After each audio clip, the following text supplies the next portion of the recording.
Good morning, everybody. How are you doing today? I do hope you're well. You're joining me on another gorgeous, so bright, warm spring day. Fingers crossed that the breezes today are just gentle so that we can enjoy all the sounds around us. Just on the subject of sound, I'm hoping that what we're going to hear mostly is birdsong. I tried to cue them in then, they're not listening. And the buzz of bees in brassicas, blown brassicas. However, it's like, do you remember this time last year when lockdown started? There was one of the houses at the edge of the plots was having a massive roof conversion done, so converting the roof space into living space. Big dormer window pushed out at the back. So this is constant bang, bang, bang. And then towards the middle of summer, stopped. It's like, yay, for about a week. And then the house next door started exactly the same thing. Well, guess what? The house next door to that one, they're now having work done on the roof. So there will be a few little pings and bangs, no doubt. But I hope the chaps up there keep it clean. So, it's just so joy making being able to be here on such a lovely day. I'm going to try and go quietly today because I've got a couple of other plot neighbours out, and there's a real kind of sense of calm and hush in the gardens today, so I don't want to be disturbing their reverie by me talking too much, or at least talking too loudly. So just to say, today is all about sowing carrots, parsnips, leeks and calendula. I'm just going to explain in here before we go out with the carrots. So I was mentioning in the last video that I'm going to do them a little bit differently this year based on the disaster of last year. So if you remember, I sowed a whole load of carrots. I think I did 3 sowings in the end. One small patch of them did okay. Now my theory is that there were some self-seeded calendula that came up and got really quite big and blousy. And they were, if that's my row of seeds, they were here on the south side of the seeds. So where the calendula got big and blousy, the sun comes from the other side. They were just shading that bit of soil, that bit of seed sowing, just a little bit. So I think the shade helped in terms of moisture retention. So when I sow today and cover them in nets, instead of putting the big EnviroMesh net tunnel on as I would normally do, I'll wait until they're up to do that, and instead I'm going to put them under shade tunnels. I'm hoping that the shade tunnels will just help to stop water evaporation quite so quickly, and just to replicate what I think worked last year with that calendula shading them. And the other difference is, excuse me, last year when I sowed, I'd sort of made the drills, and I'd filled the drills with some lovely compost, got them sown, covered in compost, watered, went away. The problem was the compost was drying out so quickly. Obviously we didn't have rain, that's one thing, but I find that compost generally dries out much more quickly than my soil. So they're not going into compost this year, they're going into my soil. It's worked every year until last year, so yeah, straight into the soil. The other thing I'm bearing in mind for them this year, again, I'm hoping that this is going to help them, is we're getting to that time of year when if we've got stuff in the ground, we need to be thinking about it. And the thinking that I'm doing is thinking ahead about watering, because we are just not getting any rain. We're supposed to get a little bit tomorrow. you know, even if we do, it'll be a tiny, tiny sprinkling, I think. But then looking ahead for the next 3 weeks, we are not forecast any rain.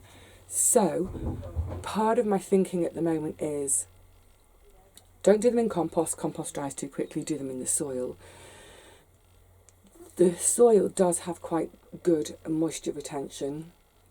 And then just looking ahead at my own schedule, try to make it so that at least every 2 days I can get down here, if for no other reason than to just make sure I can keep that soil that the seeds are in damp. Obviously some of those visits I'll be doing other work in the garden, but there are quite often days when I don't really have time to do the garden, but I really am going to prioritise keeping my carrot and parsnip drills moist. So again, just quickly before we go out, what I've done this morning on arriving, apart from saying hello to my neighbours, and one of my neighbours' dogs came out for a play. I had a lovely, lovely play with the dog. All the nets I've taken off the beds. Like I said the other day with, say, the onions, once I've prepared a bed, I tend to put nets over it to stop the foxes digging. So nets off. I've made my drills. It's not a fine tilt, nowhere near it. But yeah, made my drills with my hoary knife, and then I've soaked them. I've given them, excuse me, I've given them a really good soaking. The drill and the soil either side. If that's my drill, I've watered down into the drill and the soil either side, because that soil is going to come back up and over to cover. So really good soaking. And then I've left it for sort of half an hour or so to really soak in, so that I'm sowing into moist soil. Once they're covered, I'm going to get on with other things, and I may just give them another watering before I leave this evening or late this afternoon. So, sorry, itchy nose. Right, that's a lot of chat in here. Like I said, I would just kind of rather do the chat in here so as not to disturb my neighbours, but it's high time to get on with putting some seed into that soil on a really, really pretty day. Come on. Yay! Let's start with some carrots. I'm going to be doing Autumn King, which is my favourite. They're a really chunky, robust carrot. Well, it's normally chunky if I can get them to grow. They sit in the ground over the entire winter perfectly happily. I have harvested right through until March, April the following year in previous years. I just want to show you this. I love it on the back of the seed packet. What's it say? Packets of potential, not half. So, the drills, seed packets will say, make a drill 1 centimetre deep. I'm not that accurate. And you can see it is still a bit lumpy bumpy. But then it's just a case of sprinkling them in fairly thinly. I'm probably landing about a seed every centimetre or so. Now, obviously I don't want them that close together once they're up. I need space for them to grow and fatten up. However, they won't all germinate. Please let some of them germinate. And what I will do, as they come up and as the season progresses, by way of thinning them, I'll simply pull out intermittent ones, and no matter how tiny they are, they can go in a salad, they can go in a soup. So yeah, I don't know. Oh, the roof blower has started. All my thinnings get taken home and eaten. There we go. And then simply I'll come along and just pinch the soil back over this drill. Pat it down ever so lightly. just to make sure the seeds are in good contact with the soil, and get the nets on. Right, I've run out there. Let me put a stone to mark it. I've got another packet. So I've got 3 rows of Autumn King, and then one row of one called Bambini, which I will have, that came from Heritage Seeds, and the idea with that one is that will be for a sort of late summer, which I don't normally do, but it'll be nice to have some in the late summer. Right, cracking on.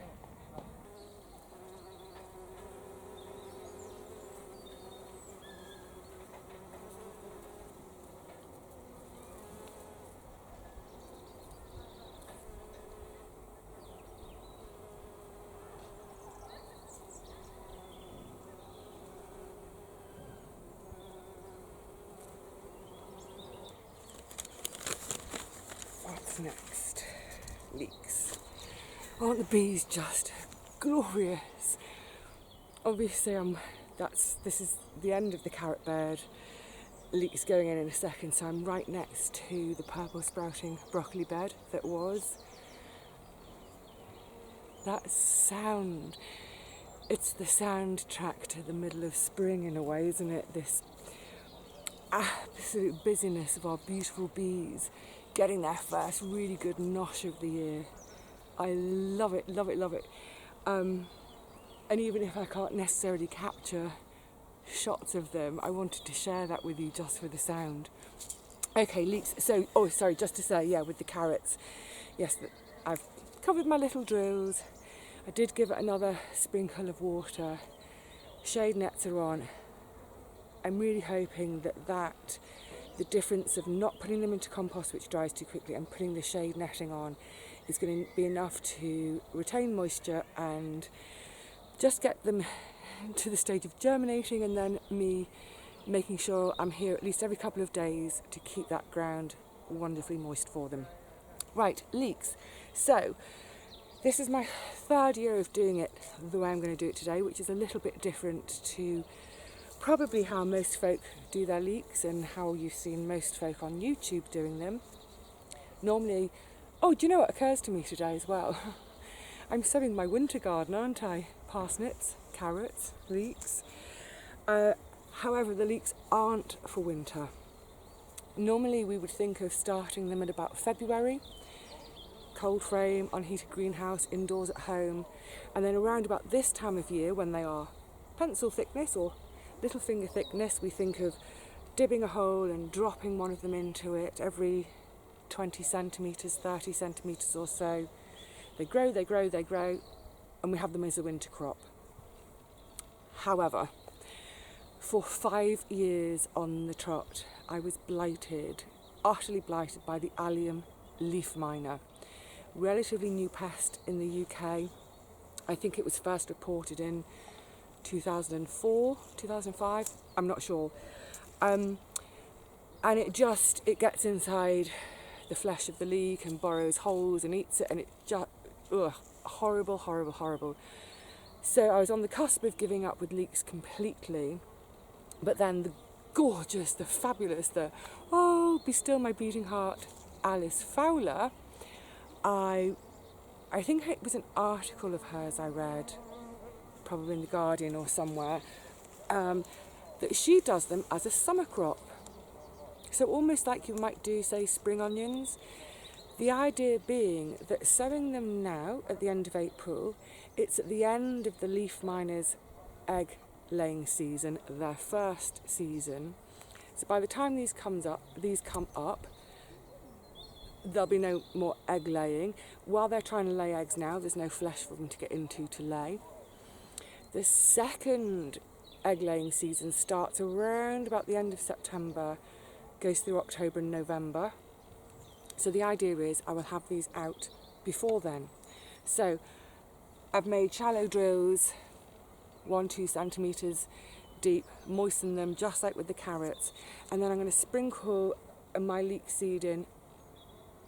I was going to say fairly liberally for leeks, as in not one every 20 centimetres, but rather I will probably drop a seed about once every 2 centimetres.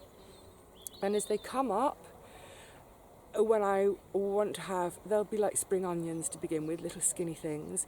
I will thin, I'll have alternate ones out to eat. The remaining ones can fatten up. I can use them all through the summer. And then as we head into September, when the danger of the next leaf miner laying season comes along, I'll have the lot out. And, you know, just chop and freeze them for some winter soups. So, yeah, like I said, I've tried this the last couple of years.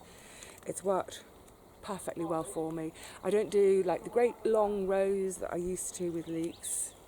Just a little bit. It's just enough to have that lovely little leek taste. Actually, I think I need to stand up to sprinkle them. So I will get those sprinkled. Then, just to say quickly, I won't show you everything today, but I'm going to be moving on to the parsnip bed, and pretty much exactly like I've done the carrots, sprinkle them every sort of couple of centimetres or so. Again, if I need to thin during the summer, so that I want them eventually to be maybe 15 centimetres apart, so they've got room to grow. But again, the thinnings, they'll come home and be eaten. The one thing I always do with parsnips is buy fresh seed every year.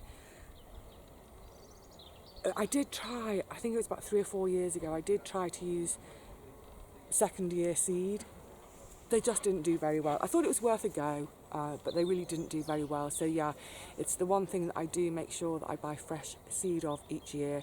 They are notoriously temperamental from old seed. So yeah, let's get on with this. Oh, and then, then after I've got the parsnips in, let's sow one of my most valuable crops of the year. I get the leeks done first.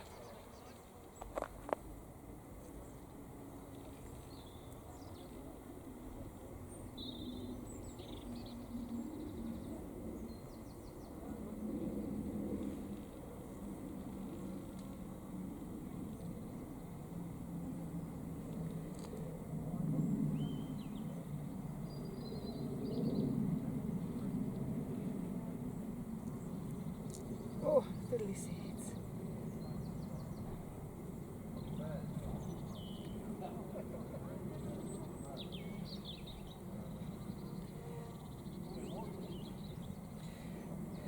This little gap on the end, I'll put the brick to stop me from sowing any further, to remind me I'm not sowing right up to the path, because here will be one of my set of bean arches, bean trenches. That'll have to wait till May. Good. Right, let's get these covered. But I shan't net them, because I haven't got any net. This will have to do. I might, I know, I've got those little bits of metal mesh panels I could just rest across the top to stop foxes and or cats from scratching and pooping. Scratching and pooping. If I ever did a puppet show, that's what my puppets would be called. Welcome to the Scratching and Pooping Show. Good. Right.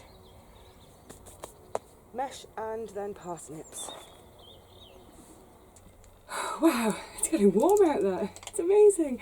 I think I need to take my vest off. You don't need to know that. Good. Carrots are in, leeks are in, parsnips are in. Just come back to the shed for a quick little sit down, some water. Excuse me, slob. Yeah, do be mindful about your water fluid intake on days like today where, you know, you're just potting around in the garden, but it is quite warm and I can actually feel on my skin that slight moist glow, or my eyes twitching, of I am sweating more than I would be, you know, a month ago. So yeah, please do be mindful to keep your fluids topped up. This twitchy eye business, I think it's just tiredness. The other reason I've come back to the shed is to talk about one of my most important crops that I'm going to sow next. You probably won't be able to make out what it is in there, can you? It's my calendula. This is like gold for me. literally and metaphorically. Calendula has got to be one of the easiest flowers to grow, I find anyway. Plus it's a wonderful self-seeder, so once you've had it in your garden once and you let a few go over, you will have it year after year after year. So it's dead easy to grow. The flowers are such a beautiful, joyful, intense, yellowy orange colour.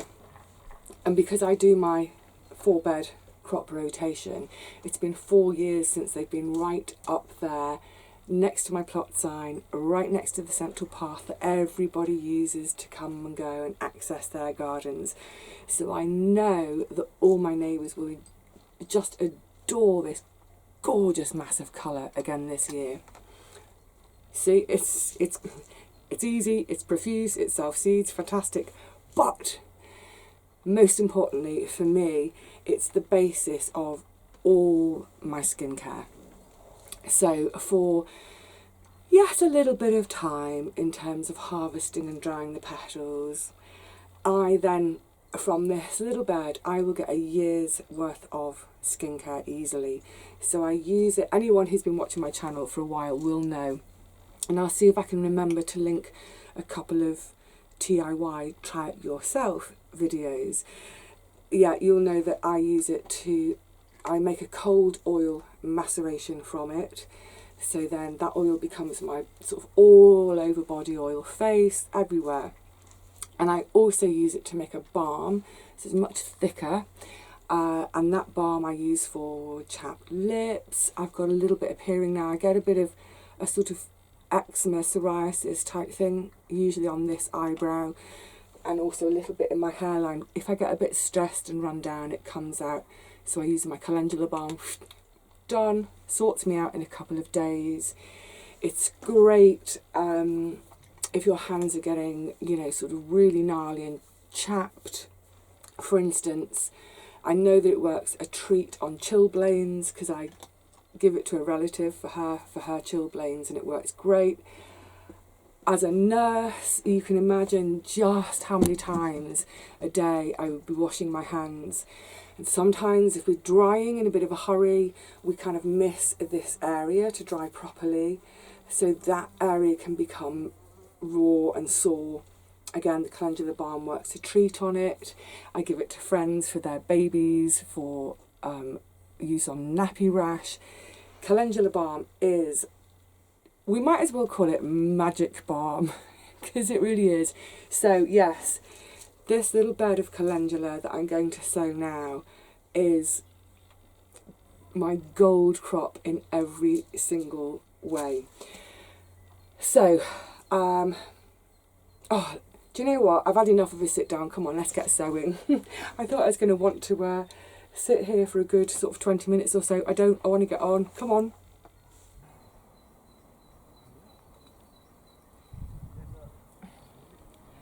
A liberal sprinkling. And I don't bother thinning. Just let them come up big and blousy.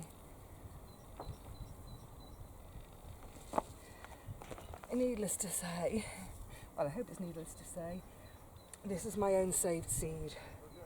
Again, dead easy to save. Ooh, that was very liberal.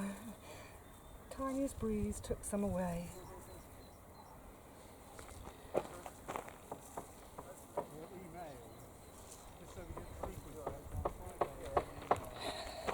I'll save just the tiniest few, and then if, as we go through May, if I think, oh, I've got a little bare patch somewhere, I'll chuck them in. So, oh, excuse me, close and personal. Just as with everything else I've sown this morning, actually it's now this afternoon, as per usual, just bring the soil back over them. Actually, where there's lumpy bits, where I've moistened it, I can break those lumps down a bit. But yeah, nothing fancy pants, nothing arduous, nothing clever. Just shove seed in the ground and let them do their thing.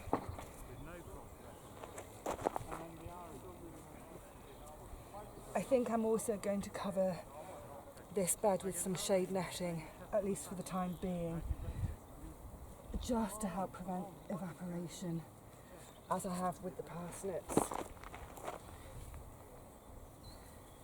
Woohoo!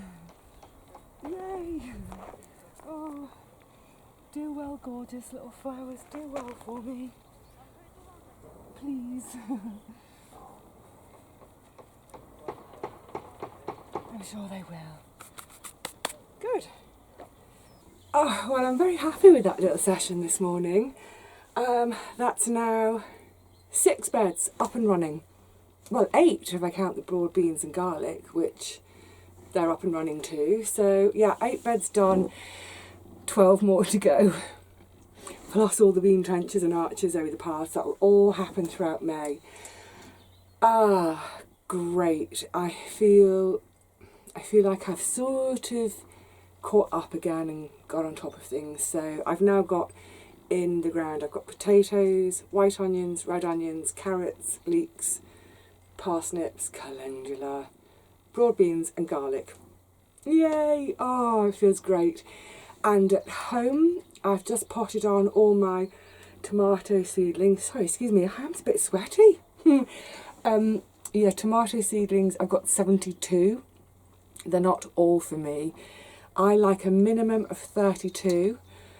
It's nice to have some spares. And then, for instance, like say where I've sown the leeks today, if they don't germinate, never mind, I'll pop a couple of tomatoes in. So I do like having spare tomato plants to plug gaps. So the tomato seedlings are potted on. What else have I got on the go at home? Ah, the peppers. The peppers are going mad. They've now moved from inside my flat outside onto my landing where it's a little bit cooler, starting that process of hardening. And over the next couple of weeks as we go into May, I'll start to bring those down and they'll go into the cold frame to harden off, which means the brassica sowings that I did in the cold frame, they need to come out of the cold frame and go on the deck. What else at home? Celery. Pricking out celery. What fun, but they're at that stage. And I've also sown at home now all my squash. I sowed them 6 days ago and there's 0 sign yet. I hope they're all okay. So yeah, this garden is definitely underway again, and I look forward to bringing you the May tour because you will see some changes. But then really, my goodness, through May, that's when the really, really big changes happen in the garden every year.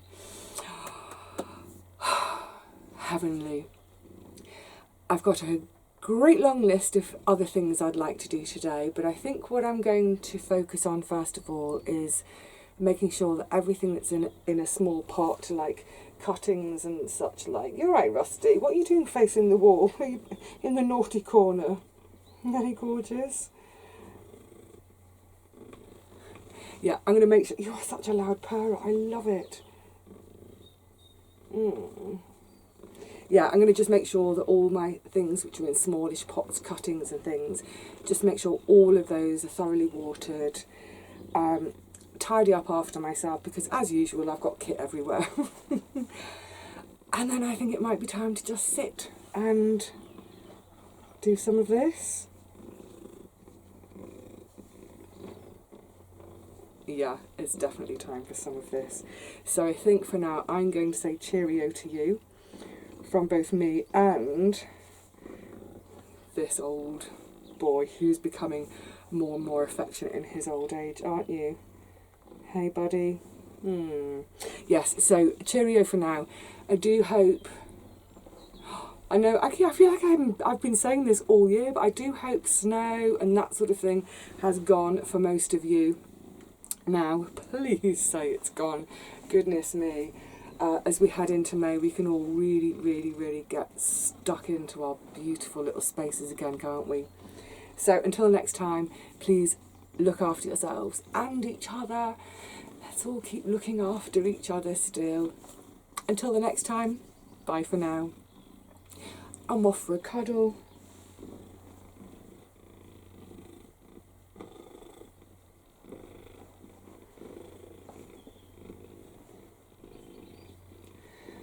Oh, you daft old thing, aren't you gorgeous? Bye, everyone. Rusty, we're really going now. Say goodbye. Oh, goodbye.